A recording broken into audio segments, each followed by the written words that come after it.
जननीं शारदां देवीं रामकृष्णं जगद्गुरुं पादपद्मे त्वयोश्रित्वा প্রণমামি মুহুর্মুহু।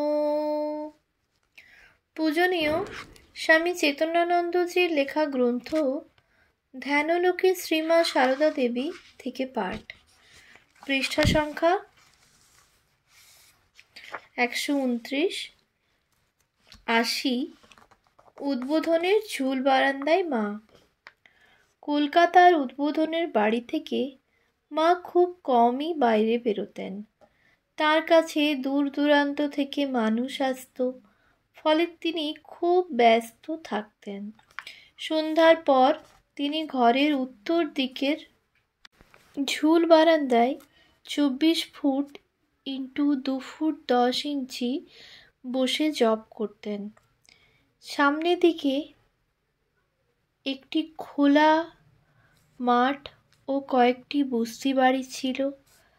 মা ওই গরিব দুঃখীদের জীবনযাত্রা লক্ষ্য করতেন। একদিন এক গরিব হিন্দুস্থানি স্ত্রীলোক রুগ্ন ছেলেকে কোলে নিয়ে এলো এবং মায়ের কাছে আশীর্বাদ চাইল। করুণাময়ী মা স্মিত মুখে বললেন, ভালো হবে গো, ভালো হবে। তারপর 2টি বেদানা ও কতকগুলি আঙুর ঠাকুরকে নিবেদন করে স্ত্রীলোকটির হাতে দিয়ে বললেন, তোমার রোগা ছেলেটিকে খেতে দিও। উৎস শ্রী শ্রী মায়ের জীবন কথা, পৃষ্ঠা 176।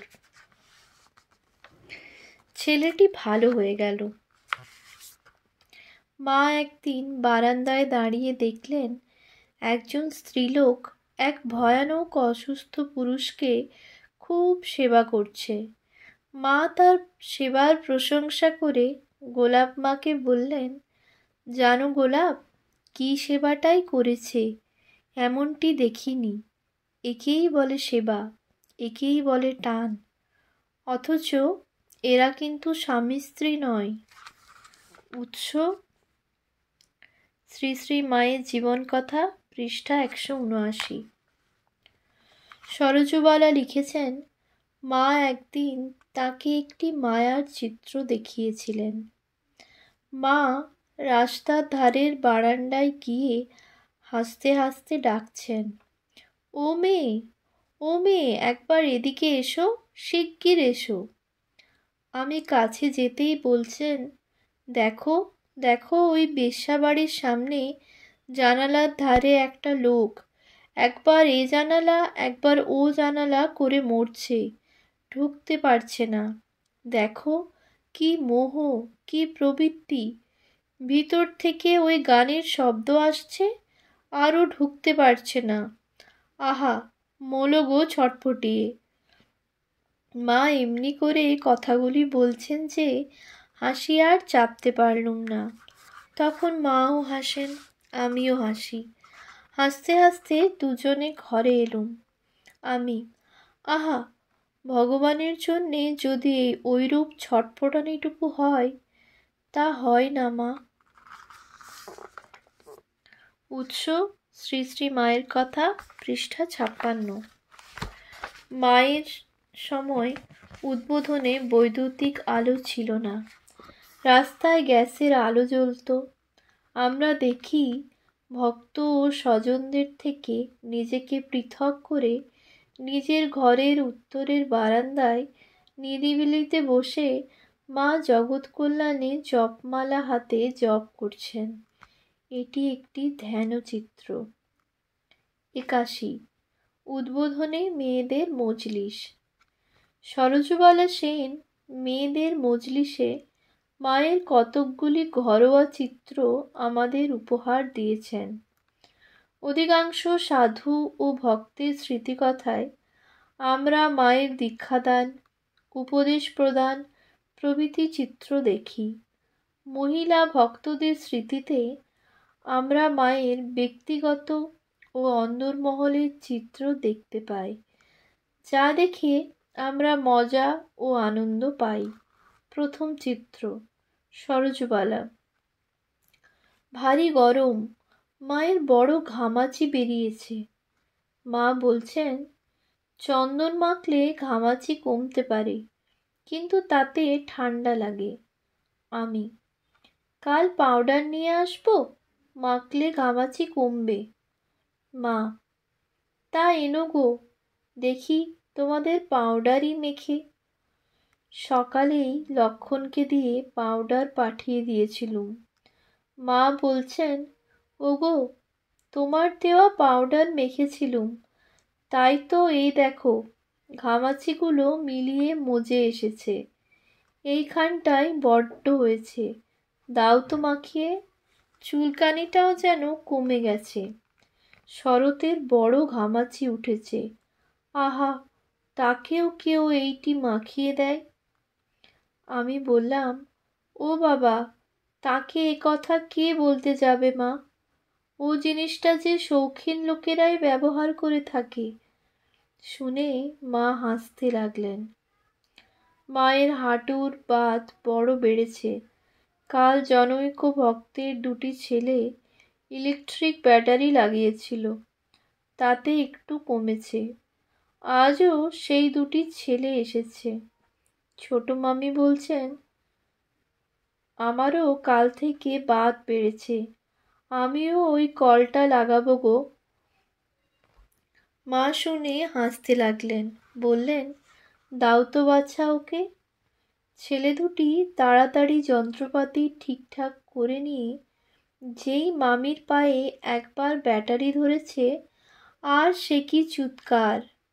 ওগো মলুম গো, সর্বশরীর ঝিনঝিন করছে, ছাড়ো ছাড়ো। শুনে সকলের হাসি। এ তো আর সর্বংসহা জননী নন। তখন ছোট মামি মাকে বলছেন, কই, তুমি তো এমন হবে বললেনি। তখন ছোট মামি মাকে বলছেন, কই, তুমি তো এমন হবে বললেনি। মা, সেরে যাবে, চেঁচাস নে, একটু সহ্য কর। তারপর মামি বললেন, সত্যিই যেন একটু কমেছে। উৎস, শ্রী শ্রী মায়ের কথা, পৃষ্ঠা 56 থেকে 57। দ্বিতীয় চিত্র, শ্রী শ্রী মায়ের নিজের মুখের বর্ণনা। প্রথম যখন কলকাতায় আসি, জলের কলটল তো কিছু দেখিনি।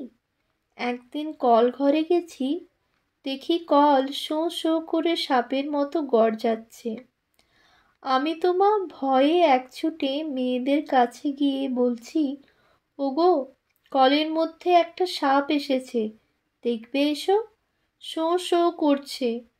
তারা হেসে বললে, ওগো, ও সাপ নয়, ভয় পেও না, জল আসবার আগে অমনি শব্দ হয়। আমি তো হেসে কুটিপাটি। এই বলেই মা খুব হাসতে লাগলেন। সে কি সরল মধুর হাসি! আমিও আর হাসি চেপে রাখতে পারলুম না। ভাবলুম, এমনি সরলই আমাদের মা বটেন। উৎস, শ্রী শ্রী মায়ের কথা, পৃষ্ঠা 31। তৃতীয় চিত্র, আজও মায়ের ওখানে গিয়েছি। মা দেখেই বলছেন, এসেছো মা, এসো। নবাসনের বউকে বললেন, তেলটি এনেছো? দাও তো বৌমা, পিঠে মালিশ করে। তেল মালিশ শেষ হবার পর মা বললেন, চলো, এখন ঠাকুরের বই একটু পড়বে। সরলাটি বোর্ডিংয়ে চলে গেছে। মা, অন্যদিন সে পড়তো। পড়তে পড়তে সাধনের কথা, দর্শনাদির কথা উঠল। মা, এই গোলাপ, যোগিন, এরা কত ধ্যান জপ করেছে, এসব আলোচনা করা ভালো।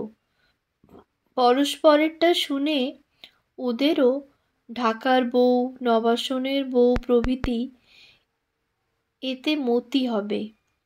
দর্শনের কথা উঠলে মা অনেক কথা চেপে গেলেন। সকলের সামনে সেসব বলবেন না বলে বোধ হয়। নলিনী, পিসিমা, লোকের কত ধ্যান জপ হয়, দর্শন স্পর্শন হয় শুনি, আমার কিছু হয় না কেন? তোমার সঙ্গে এতদিন যে রইলুম, কই আমার কি হলো? মা: ওদের হবে না কেন? খুব হবে। ওদের কত ভক্তি বিশ্বাস, বিশ্বাস ভক্তি চাই, তবে হয়। তোদের কি তা আছে? নলিনী: আচ্ছা পিসিমা, লোকে যে তোমাকে অন্তর্যামী বলে, সত্যি কি তুমি অন্তর্যামী? আচ্ছা, আমার মনে কি আছে তুমি বলতে পারো?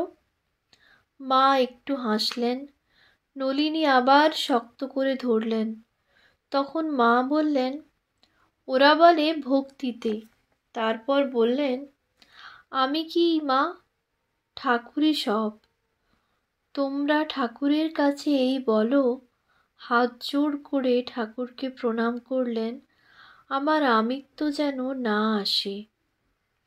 মায়ের ভাব দেখে হাসি এলো, ধরা ছোঁয়া না দেওয়ার ভান। আর আমরা তো এক একটি অহংকারে ভরা। এই শিক্ষার মর্ম বুঝবার আমাদের ক্ষমতা কোথায়? ঢাকার বউ বলছেন, আমার ছেলে বলে, মায়ের কাছে আর কি বলবো, মা তো জগদম্বা, অন্তরের কথা সব জানেন। আমি বললুম, অনেকেই তো মাকে জগদম্বা বলেন, কিন্তু কার কত বিশ্বাস তা ঠাকুরই জানেন। অবিশ্বাসী আমাদের মুখে এই কথা যেন নিতান্ত মুখস্থ করার কথার মতো শোনাই। মা হেসে বললেন, তা ঠিক মা। আমি: মা যে সাক্ষাৎ ভগবতী, একথা মা যদি নিজে দয়া করে বুঝিয়ে না দেন, তাহলে আমাদের সাধ্য কি বুঝি?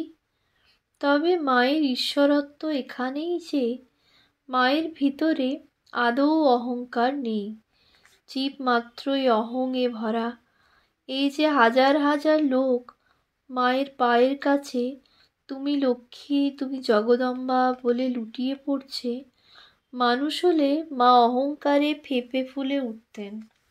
অত মান হজম করা কি মানুষের শক্তি?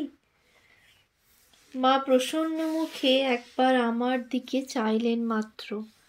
মনে মনে বললুম, মা দয়া করো। মা মুখে বলতে আমার লজ্জা করে, মনে যেন বলতে পারি। যাবার সময় হয়ে এসেছে। মা উঠে প্রসাদ হাতে দিয়ে বললেন, প্রসাদে ও হরিতে কোনো প্রভেদ নেই।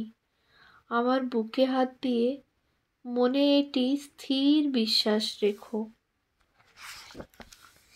উৎস: শ্রী শ্রী মায়ের কথা, পৃষ্ঠা 68 থেকে 69। 82। ঝাঁটা ও চুপড়ির আত্মকথা। ঝাঁটার আত্মকথা। আমি ঝাঁটা, জয়রামবাটির নারকেল গাছের পাতার শলাকা থেকে তৈরি।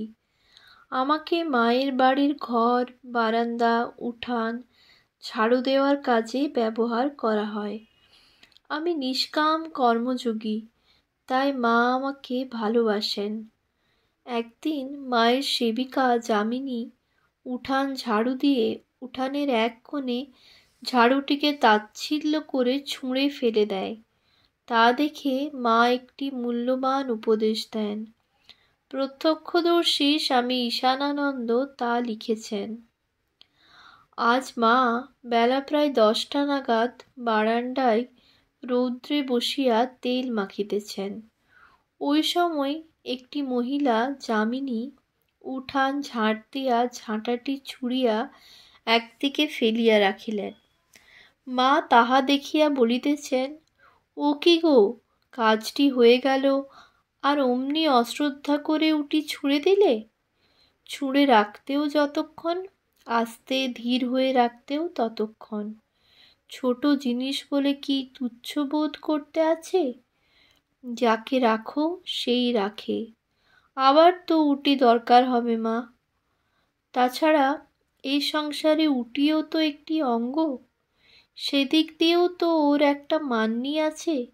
যার যা মান্যি তাকে সেটি দিতে হয়। ঝাঁটাটিকেও মান্যি করে রাখতে হয়, সামান্য কাজটিও শ্রদ্ধার সহিত করতে হয়। উৎস মাতৃ সান্নিধ্যে, পৃষ্ঠা 175। চুপড়ির আত্মকথা। আমি বাঁশের তৈরি চুপড়ি। গাঁয়ের মেয়েরা আমাকে তৈরি করেছে। গ্রামের এক ফলওয়ালা আমাকে কিনে নিজের বাগানের আতা ফল ভর্তি করে কলকাতার শ্যামবাজারে নিয়ে যায়। বলরাম বসুর বাড়ির লোকেরা ছুরিসুদ্ধ সব ফল কিনে নেয়। বাড়িতে পৌঁছালে বলরামের স্ত্রী কৃষ্ণভাবিনী ওই ঝুড়ি ভর্তি পাকা আতা ঠাকুরকে নিবেদন করবার জন্য উদ্বোধনে শ্রী শ্রী মায়ের কাছে পাঠিয়ে দেয়। মা অভাগাকে তাঁর বাড়িতে আশ্রয় দিলেন। তারপর মাতৃ সান্নিধ্যে আমার কাহিনী সরজুবালা সেন লিখেছেন। ভোগের ঘর সর্বদক্ষিণের ঘর হতে ফিরে এসে মা পাশের ঘরে সকলকে নিয়ে সঙ্গে প্রসাদ পেতে বসলেন। আহারান্তে পাশের ঘরে বিছানা করে দিলুম। মা শয়ন করলেন। কাছে বুঝতেই মা বললেন, শো, এই খেয়ে উঠেছ? শুয়েছি। মায়ের একটু তন্দ্রার মতো এসেছে। এমন সময় বলরামবাবুর বাড়ির চাকর ঠাকুরমা ঠাকুরমা করে ডেকে ঠাকুর ঘরে কতকগুলি আতা রেখে গেল। একটি চুপড়িতে আতা ছিল।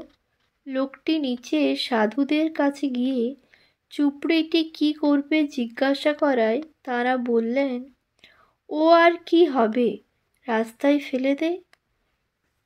সে ফেলে দিয়ে চলে যেতেই মা উঠলেন এবং ঠাকুর ঘরের রাস্তার দিকের বারান্দায় গিয়ে আমাকে ডেকে বলছেন, দেখেছ কেমন সুন্দর চুপড়িটি? ওরা তখন ফেলে দিতে বললে। ওদের কি, সাধু মানুষ, ওসবে কি আর মায়া আছে? আমাদের কিন্তু সামান্য জিনিসটিও অপচয় করা সয় না। এটি থাকলে তরকারির খোসাও রাখা চলত। এই বলে চুপড়িটি আনিয়ে ধুইয়ে রেখে দিলেন।